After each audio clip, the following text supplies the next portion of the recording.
Taon na nga ang nakalipas bago ako ulit makapasok dito sa SM. Ang sabi ko nga sa kasama ko, pasok kami sa SM dahil titinan ko nga kung gano'n pa rin kalamig ang loob ng SM. Here at SM, we got it all for you. Konting silip na sa Dep Store at meron pa rin naman nakasulat na The SM Store. At pati nga rin sa escalator.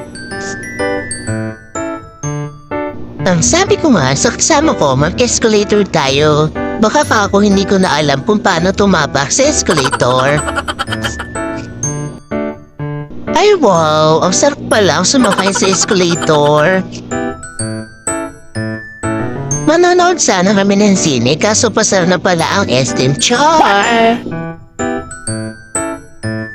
At dahil hapunan na nga at pagod kami sa biyahe, ang hanap namin ay pangmalakasan. Siyempre dito tayo sa Mang Inasal, Ali Rice mga bes. Wag ka. Bago muwi, siyempre kailangan CR muna, eme-eme ang bes mo. Thank you SM City Batangas, nakapasok ulit ako ng SM.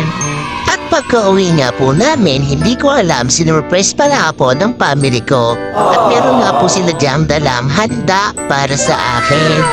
At ito nga ang aming mga baby boys ng Barangay Bukana o bye-bye. Diyos ko, gising pa para mag-computer. Thanks for watching. Bye-bye.